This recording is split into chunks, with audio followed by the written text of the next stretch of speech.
What is up, and welcome back to the Thriving Stylist podcast. I'm your host, Britt Seva, and this is really exciting and very poignant for about 1,000 different reasons. So today we celebrate our 300th podcast episode, which is such a massive accomplishment. It's something that less than 1% of podcasts created ever reach.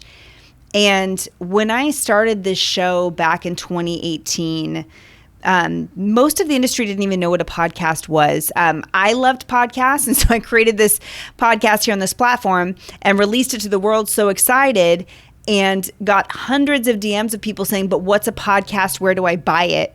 And I had to literally create a PDF and video training showing people what a podcast was and how to download it. It was one of the first podcasts for the industry. It continues to be the largest and most downloaded. And I don't in any way attribute that to be anything I've done. I attribute it all to you. And I want to thank you from the bottom of my heart, because the Thriving Stylist podcast is by far and away the thing I enjoy doing most every single week. It has become a true love of my life, and to be able to see the impact the show has had, to be able to connect with you all from all corners of the world through this little, piece of the internet that I have, has been so humbling, so life-changing. It is an incredible learning experience for me, and I couldn't have imagined when I started this show 5 years ago that it would be here today. So to those of you who have been here from the beginning, I'm forever grateful to you. I have so much love in my heart, and I'm so thankful for all of your support. To those of you who are newer around here, great to meet you. And I'm excited to show you through 300 plus more and to continue on this journey. But I just want to thank you all for a moment for supporting the show, for making it what it is, and for hanging with me every single week. I adore each and every one of you, and it's truly an honor to be able to stand here with this mic every single week. So I saw this episode coming up a couple months back, and whenever there's like a landmark episode like this, I always get half excited, half nervous, because I'm like, I want to do it justice. And I knew I was going to record this episode today, and to be honest, I had no idea what I was going to talk about. And then I got a DM last night from somebody I adore, and I don't want to say publicly who it is because the message is pretty vulnerable, and instead, I want to just speak to what I would say to this person if we had 30 minutes together over coffee, of what I would say to this person. And to the person who hears this and knows that their DM was the inspiration, thank you for sharing your heart with me. And hopefully, if you're willing, one day we will have this conversation, and maybe we'll share it on a future episode of the podcast. But today I want to talk about what to do when your success feels fragile or fleeting. So yesterday on my Instagram story, I put up a post that said, what is it that you think gets in the way of your success? And this person responded and said, my anxiety gets in the way of their success. So I immediately DM'd them back and I said, oh my gosh, this is so relatable. I have to ask, do you feel like your success is fragile? Because I wanted to understand what made this person feel like anxiety was getting in the way of them pushing forward, like how it was a blocker. And so I asked the follow-up question, do you feel like your success is fragile? And this person responded, yes, imposter syndrome is alive and well in this house. And I said, I really want to dig into this more because it's just so real. I think this is decently common, but one of those things where there's this assumed shame in talking about it because, what if nobody else feels that way? Admitting that you're worried that your success is fragile can sometimes seem like you're doubling down on the fact that something is wrong with you, which is, of course, a lie and not true. But the mind tricks us into believing these things, right? And this person said, yes. I feel like I'm the only person living in this impeccably shaky business house, but also just rational enough to know that everything is pretty good. And then this person says, LOL, my husband's always like, oh goodness, here we go again with the 4-month circle of doom. And we had a little chuckle about it because it was so relatable.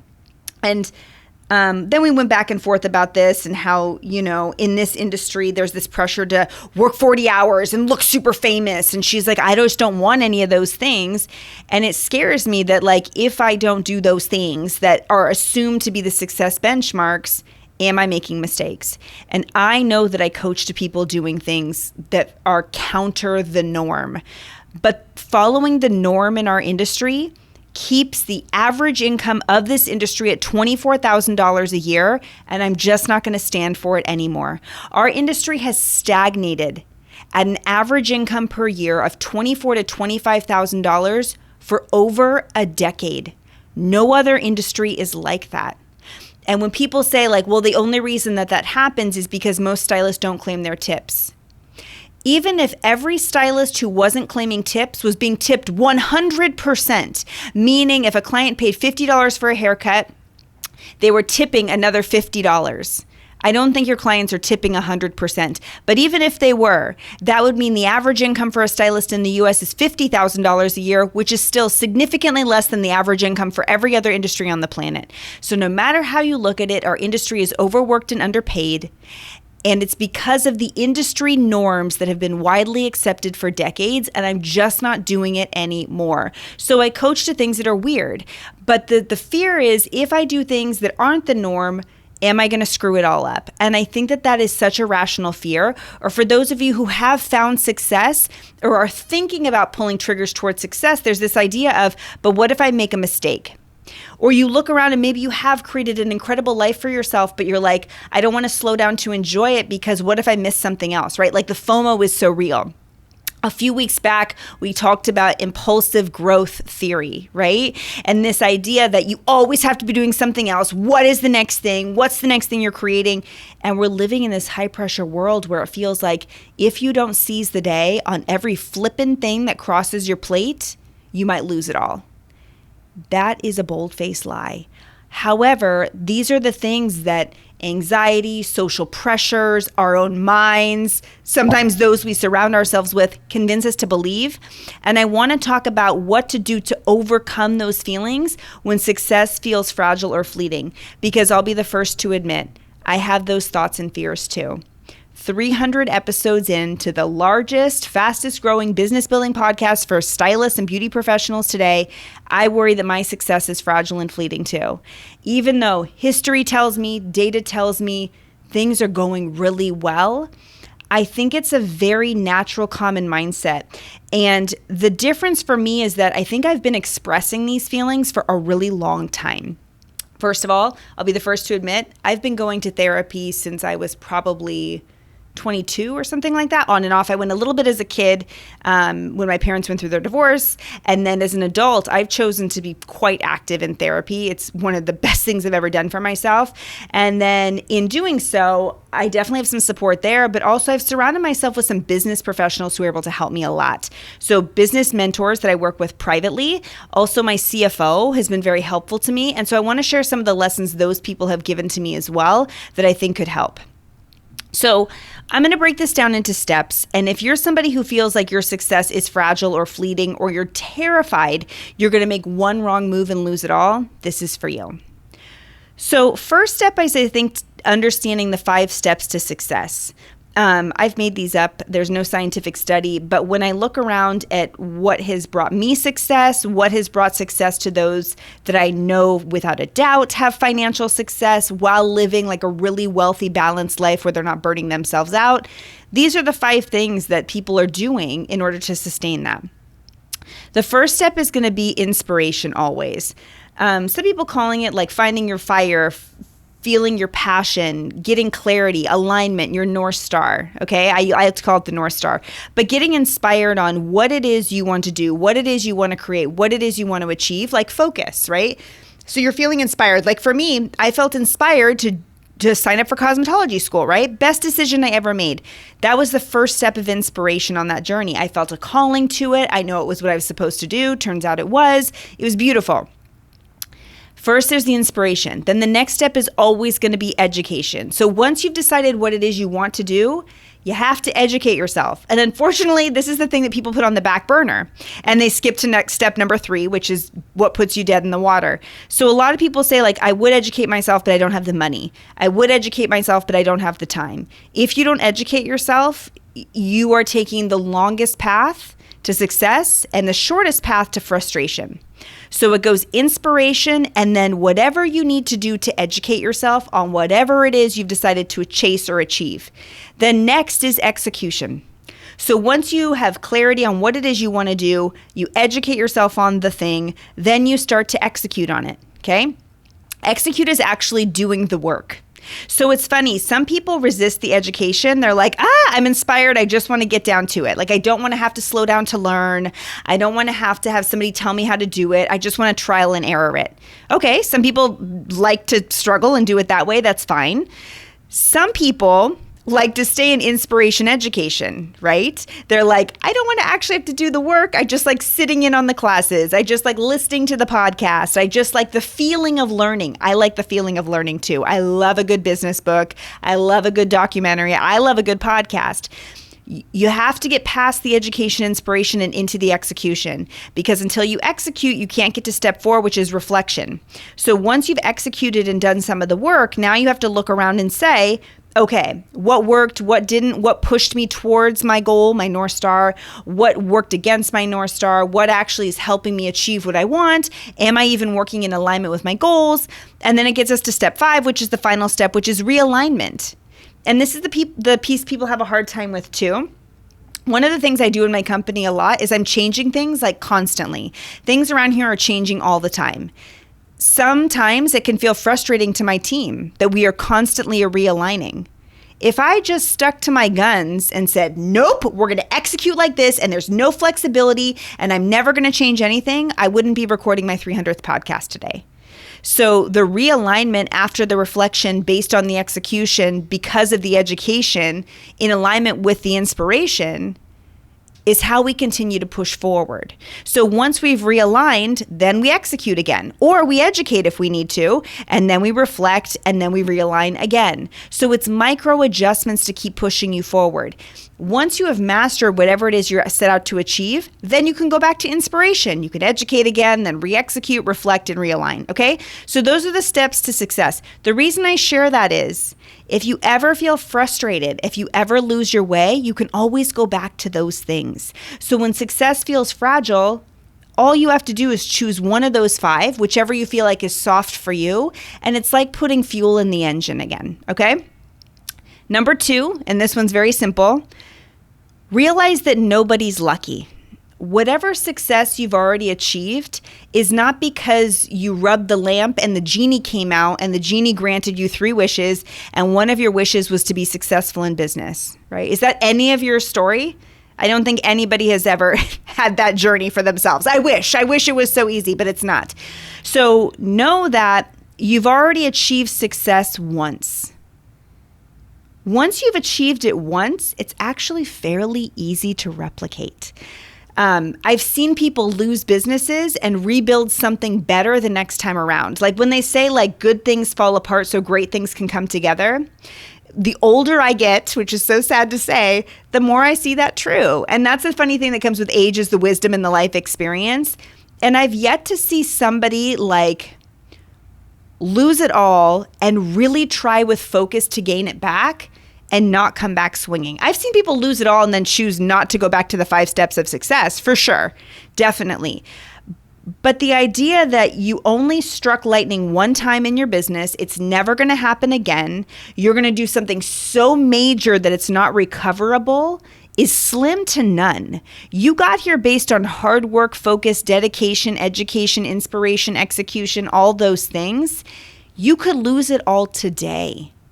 And tomorrow, pick it up and do it again. You didn't get lucky. Your efforts got you here, and I want you to remember that. You've done it before, and you could do it again. Number 3, understand your money story. I think this is very important. A book I strongly suggest, if you've never read it before, is called The Psychology of Money. It's a fantastic read. I like the style of the book because it's like a series of stories. So the author is saying, this is Maggie's story, this is Joe's story, and talking about like different people's perspective on money. And you'll be able to see yourself in one or a few of the stories, and it's really helpful. For me, I grew up in a family that had like literally nothing. Like if you wanted to look, there's local articles in my local newspaper of my mom like begging the community for money. That when I say like we came from nothing, we came from nothing. And so I have this money story that money is very fleeting. And so I'm always going to be fighting that. The more you understand your money story, the better you'll be able to understand your relationship with why you're so afraid to lose whatever it is you feel like is fleeting. And I really encourage you, if not that book, find something else, like really figure out what it is your relationship with money looks like. Because once you understand it and are able to at least heal it to a degree, you're able to have a different relationship with it and not be so scared of losing it, okay? Next, these two things go hand in hand. I want you to determine what makes you feel successful from a lifestyle perspective, okay? So for some people, it's the ability to take vacations, right? For some people, it's something like sending their kids to a private school, or buying a home, or driving your dream car, or the kind of clothes you wear, or the kind of handbag you carry, whatever. We all have different lifestyle things that make us feel successful. I want you to make a list of yours. And the reason why the list is so important, and this is something I learned from my CFO, because I felt like for years, and some days I still do, feel like my success is fleeting. And his advice to me was, Britt, I want you to make a list of the lifestyle things that make you feel like, damn, I've made it. And my list was like so simple. It was like take a vacation to Lake Tahoe with my family, debt-free every year. I want to own a family home. And we live in a very simple, like 3-bedroom, single family home. But that's for me, I'm good. I drive a 2016. I don't have like a brand new car, but it's my dream car. It's a car that I always wanted to have. I wanted to have it for like 15 years. So it's not brand new, but it's okay. I love it all the same. So it's like, what are the lifestyle things that make you feel successful? Now, what's funny about that is I had a moment. So a few weeks back, I was in Lake Tahoe with my family, and we were on our annual vacation because, again, this is one of my success benchmarks. And we pulled up to the rental house, and I saw my car and my husband's car sitting in the driveway. And we were there on a 2-week vacation. We had never taken a 2-week vacation like this before up at the lake.